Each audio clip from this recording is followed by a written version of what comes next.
नमस्कार दोस्तों, मैं अजय आपका सरस्वती ग्रुप ऑफ कॉलेजेस के यूट्यूब चैनल पे आपका बहुत बहुत स्वागत करता हूं। दोस्तों, आज के क्लास में हम लोग जानेंगे कि रॉयल्टी फीस क्या है और उसकी परिभाषा क्या है। दोस्तों, आपको मैं बता दूं, ये रॉयल्टी फीस आपके बीकॉम फर्स्ट ईयर के सिलेबस के अकॉर्डिंग रखा गया है और जो ये टॉपिक है ये बहुत इंपॉर्टेंट है। आपके एग्जाम के दृष्टिकोण से इसमें बहुत सारे प्रश्न बनते हैं न्यूमेरिकल से और थ्योरिकल पोर्शन से। ठीक है दोस्तों, इसको आज के क्लास में हम लोग पूरा जानेंगे कि रॉयल्टी अकाउंट क्या है, अधिकार शुल्क क्या है और उसकी परिभाषा क्या है। दोस्तों, एक चीज़ और बात मैं बताना भूल गया कि अगर मेरे चैनल को अगर आपने सब्सक्राइब नहीं किया तो इसको आप सब्सक्राइब करें और बेल आइकन को जरूर प्रेस करें। ठीक है दोस्तों, आइए जानते हैं कि रॉयल्टी अकाउंट क्या है। दोस्तों, सबसे पहले रॉयल्टी अकाउंट जानने से पहले हमको सबसे पहले एक चीज़ जरूर ध्यान देना पड़ेगा इसमें रॉयल्टी अकाउंट के लिए कि हमको जानना पड़ेगा कि क्या है किराया, क्या है किराया क्या है। देखिए, मैं यहाँ पे समझा दे रहा हूँ, अधिकार शुल्क से आशय एक विशेष प्रकार के किराए से है। किससे है? विशेष प्रकार के किराए से है। तो दोस्तों, सबसे पहले हम लोग जान लें कि किराया क्या है। किराया आप लोगों को पता होगा कि सामान्य बोलचाल की भाषा में ये होता है, किसी व्यक्ति के पास कोई संपत्ति होती है, उसको वह व्यक्ति क्या करता है, उस संपत्ति को दूसरे व्यक्ति को क्या करता है, दे देता है निश्चित समय के लिए, और उसके बदले में जो धनराशि प्राप्त करता है वही धनराशि क्या कहलाती है, किराया कहलाती है। यानी कह सकते हैं कि किराया से आशय यह है कि एक व्यक्ति अपने संपत्ति को दूसरे व्यक्ति को धनराशि लेके निश्चित समय के लिए दे देता है, वही क्या कहलाता है, किराया कहलाता है। दोस्तों, इसलिए मैं किराया का चर्चा कर रहा हूं क्योंकि अगर किराया हम लोग नहीं जानेंगे तो रॉयल्टी अकाउंट जो है या अधिकार शुल्क के बारे में हम लोग अच्छी तरीके से नहीं जान पाएंगे। ठीक है दोस्तों, तो आइए जानते हैं कि रॉयल्टी अकाउंट क्या है। तो किराए में क्या होता है कि इसमें एक व्यक्ति होता है और दूसरा व्यक्ति, यानी दो पक्ष होते हैं। किराए में क्या होता है, दो पक्ष होते हैं। जैसे मान लीजिए राम है, ठीक है, एक पक्ष हुआ और दूसरा पक्ष क्या हुआ, श्याम। ठीक है, ये क्या हुआ, दो पक्ष हैं, एक पक्ष राम है और एक पक्ष क्या है, श्याम है। ठीक है, राम के पास कोई संपत्ति है। ठीक है, राम के पास कोई संपत्ति है, समझिएगा इस चीज को, राम के पास कोई संपत्ति है और इस संपत्ति का प्रयोग किसको देना चाह रहा है, वो श्याम को देना चाह रहा है। तो श्याम इस संपत्ति का जब प्रयोग करेगा, इसके बदले क्या करेगा, राम को कोई धनराशि देगा, कोई क्या करेगा, धनराशि क्या करेगा, देगा। ठीक है, धनराशि देगा। यही धनराशि जो राम पाएगा वही क्या कहलाएगा, क्या कहलाएगा, रेंट कहलाएगा। क्या कहलाएगा, रेंट कहलाएगा। ठीक है दोस्तों, समझ में आ गया होगा कि रेंट क्या हो, यानी एक पक्ष दूसरे पक्ष को किसी संपत्ति को लेकर जो धनराशि प्राप्त करता है वही क्या कहलाता है, किराया कहलाता है। यहां तक क्लियर है। ठीक उसी प्रकार समझिएगा, ठीक इसी प्रकार अधिकार शुल्क भी एक विशेष प्रकार का क्या है, किराया है। क्या है, एक विशेष प्रकार का किराया है जो एक व्यक्ति दूसरे व्यक्ति को अपने किसी संपत्ति को, समझिएगा, अपने किसी संपत्ति को, किसी अधिकार को, ठीक है, अधिकार को या ट्रेडमार्क को, क्या, किसको, ट्रेड मार्क को दूसरे व्यक्ति को दे देता है और उसके बदले कोई धनराशि प्राप्त करता है।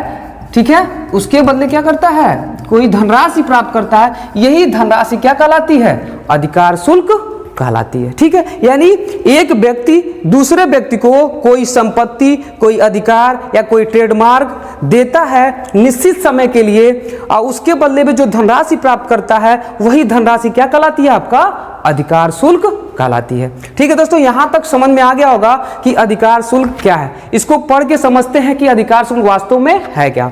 देखिए, कह रहा है अधिकार शुल्क एक आशय एक विशेष प्रकार के किराया से। मैं बताया हूं कि क्या है, अधिकार शुल्क एक विशेष प्रकार का क्या है, किराया है। ठीक है, सामान्यतः खदान से खनिज निकालने, यानी किसी व्यक्ति के पास खदान है और खदान के अधिकार को क्या करता है, दूसरे व्यक्ति को दे देता है। ठीक है, निकालने का अधिकार। दूसरा, पुस्तक छापने व बेचने का अधिकार, यानी कोई पुस्तक विक्रेता है वो क्या क्या किसी ऐसे व्यक्ति जो कहानी लिखता है उससे क्या करता है, उस कहानी को अपने पास ले लेता है और क्या करता है, उसको छापता है। उसके छापने के बदले क्या करता है, जो राइटर है उसको कुछ धनराशि देता है, उसको कह रहा है। ठीक है, यहाँ किसी पेटेंट या वस्तु बनाने या बेचने के अधिकार के हस्तांतरण यानी क्या, वही चीज है, यानी कोई किसी व्यक्ति के पास कोई खनिज है, खनिज का खदान है, और किसी व्यक्ति के पास क्या है, पुस्तक है, और किसी व्यक्ति के पास कोई पेटेंट है, उनको क्या कर रहा है, उन सब के अधिकार को क्या कर रहा है, हस्तांतरण कर रहा है, ठीक है। बदले के हस्तांतरण के बदले खान के स्वामी, लेखक या पेमेंट के स्वामी को प्राप्त होता है। यानी इसके बदले जो खान का स्वामी है, यानी जो खान का स्वामी है उसको, और जो लेखक है उसको, और पेटेंट का जो स्वामी है उसको क्या है, कुछ धनराशि प्राप्त होती है, वही क्या कहलाती है, अधिकार शुल्क कहलाता है। ठीक है दोस्तों, समझ में आ गया होगा कि अधिकार शुल्क क्या है। ठीक है, अधिकार शुल्क में दोस्तों दो पक्ष होते हैं। कौन कौन पक्ष होते हैं? एक पक्ष होता है आपका, क्या होता है, एक पक्ष होता है, क्या है, एक पक्ष को कहते हैं लैंडलॉर्ड। क्या कहते हैं? लैंडलॉर्ड। क्या कहते हैं? एक पक्ष को क्या कहते हैं? लैंडलॉर्ड। दूसरे पक्ष को कहते हैं, क्या कहते हैं? लेसी। लेसी का मतलब होता है जो संपत्ति का प्रयोग करता है, यानी जो संपत्ति प्राप्त करता है उसके बदले जो धनराशि देता है उसको क्या कहते हैं, जो प्राप्त करता है धनराशि उसको लैंडलॉर्ड कहते हैं, यानी संपत्ति का स्वामी। और जो संपत्ति का जो प्रयोग करता है उसको क्या कहते हैं हम लोग, संपत्ति का प्रयोग करता यानी लेसी। यानी इस प्रक्रिया के माध्यम से आप लोग को समझ में आ गया होगा कि वास्तव में रॉयल्टी अकाउंट या अधिकार शुल्क क्या है। एक फिर मैं बता दे रहा हूं कि अधिकार शुल्क क्या है। सामान्य भाषा में इसको कह सकते हैं, अधिकार शुल्क से आशय एक विशेष प्रकार के किराए से है जो एक व्यक्ति अपनी सुविधा के अनुसार दूसरे व्यक्ति को अपनी धनराशि प्राप्त करने के अनुसार जो प्राप्त करता है वही क्या कहलाता है, अधिकार शुल्क कहलाता है। ठीक है दोस्तों, समझ में आ गया होगा कि अधिकार शुल्क क्या है। ठीक है, नेक्स्ट हम पढ़ते हैं दोस्तों कि अधिकार शुल्क की परिभाषा क्या, डिफिनेशंस ऑफ रॉयल्टी फीस। हम बताएं कि शुरू में से बताया है कि आज हम लोग को दो टॉपिक को कवर करना है। पहला कि अधिकार शुल्क क्या है और उसकी परिभाषा। उसी क्रम में दूसरा टॉपिक हमारा क्या है, अधिकार शुल्क। ठीक है, तो अधिकार शुल्क की परिभाषा क्लियर करते हैं कि क्या है। पहला कह रहा है विलियम पिकिल्स के अनुसार, किसके अनुसार, विलियम पिकिल्स के अनुसार। विलियम पिकिल्स अधिकार शुल्क के बारे में क्या कह रहे हैं, अधिकार शुल्क एक व्यक्ति को उसकी किसी संपत्ति के प्रयोग के बदले में दिया जाने वाला प्रतिफल है। समझिएगा, इस चीज को समझा रहे हैं अभी। चाहे उस व्यक्ति से क्रय किया गया हो या किराए पर लिया गया हो। ठीक है, यानी कह रहा है अधिकार शुल्क से आशय यानी अधिकार शुल्क एक व्यक्ति को उसके किसी संपत्ति के प्रयोग के बदले में दिया जाने वाला प्रतिफल है। यानी कोई व्यक्ति है उसको क्या करा, अपने संपत्ति को दूसरे व्यक्ति को क्या दिया है, प्रयोग करने के लिए दे दिया है और उसके बदले क्या प्राप्त कर रहा है, कोई प्रतिफल। ये अब आपके समझ में आ रहा होगा कि ये प्रतिफल क्या आ गया।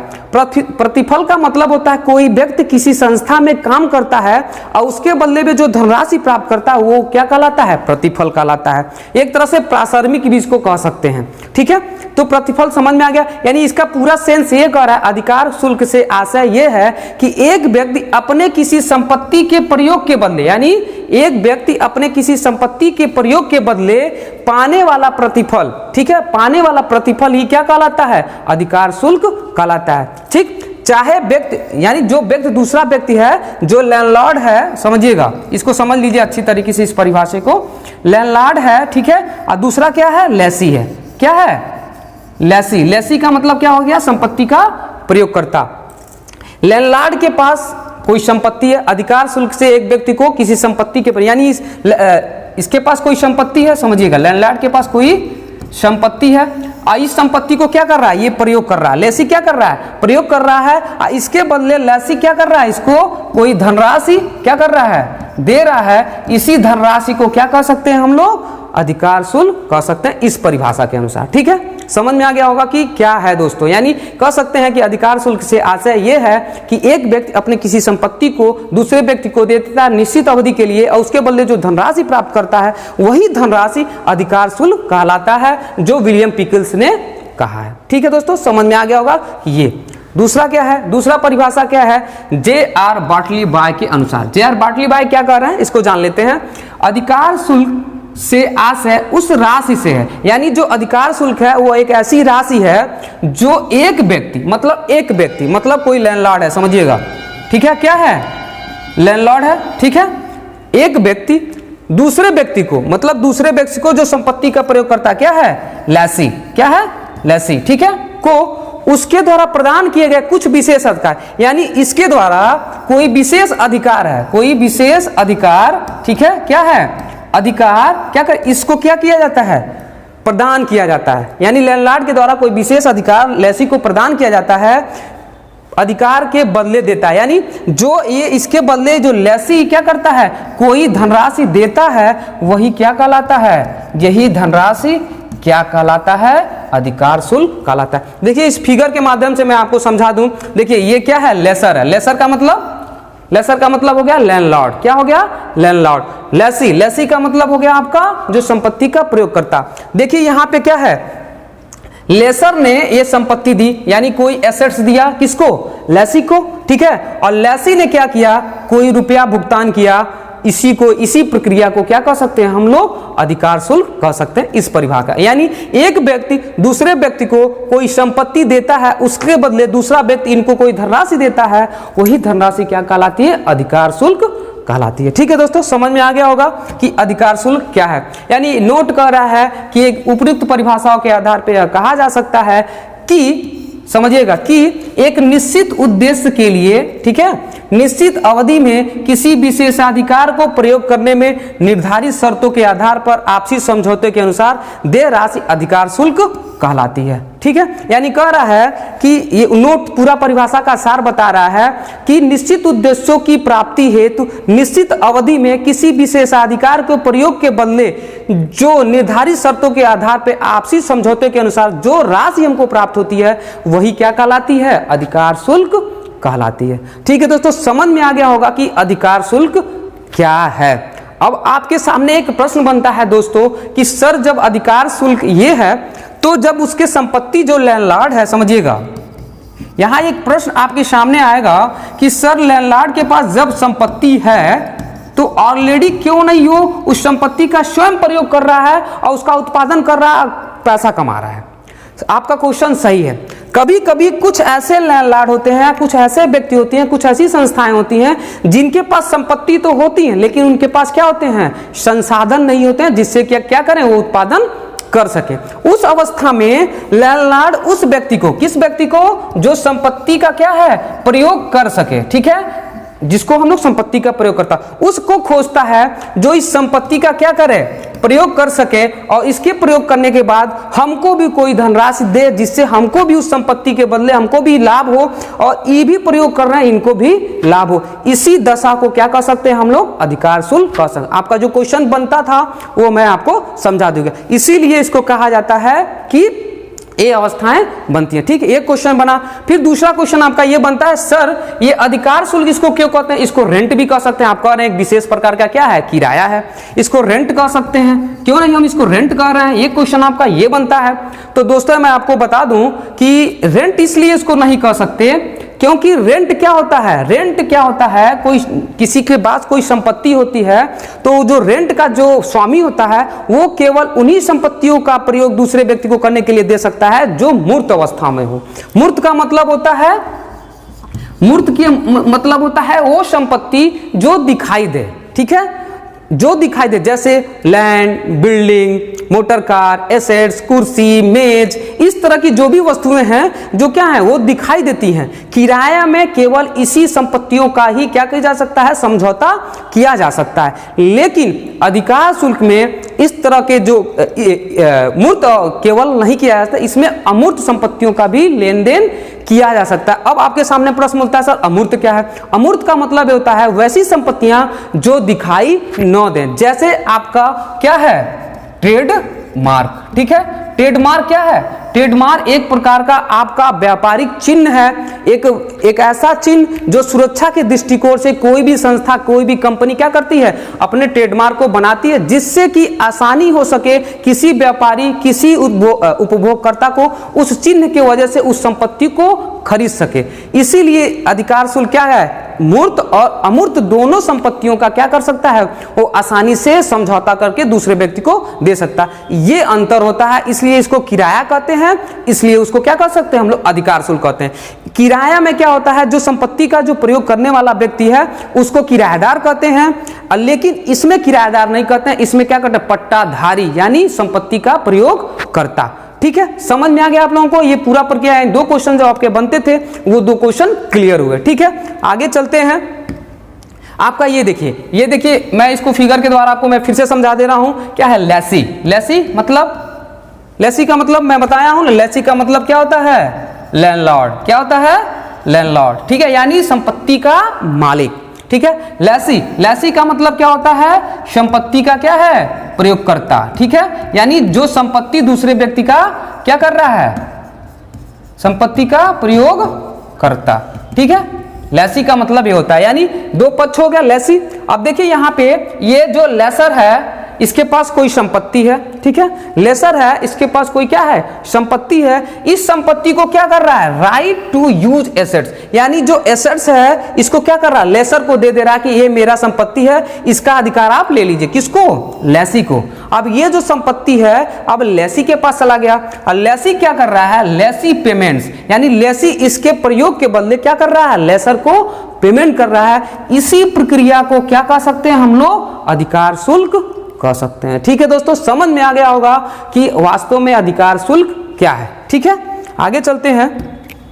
आगे फिर से वही फिगर है, फिर मैं आपको समझा दूं। देखिए ये किसी व्यक्ति के पास क्या है? कोई संपत्ति है और दूसरा व्यक्ति क्या कर रहा है? इस संपत्ति के प्रयोग में क्या कर रहा है? पैसा इनको दे रहा है। देखिए the lessor own and assets, ठीक है, that is a lease to the lease lessee who pay for it, यानी संपत्ति का जो मालिक है उसके पास किसी संपत्ति का अधिकार है, उसी अधिकार को क्या करता है? लीज्ड, यानी क्या कर रहा है? किसी शर्त के साथ लीज्ड कर दे रहा है, यानी दे रहा है।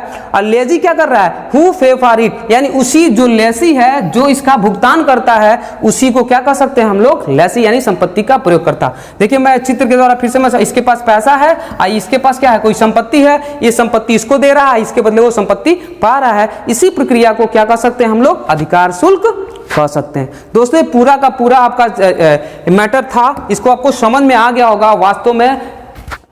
ठीक है दोस्तों, आज के लिए इतना ही।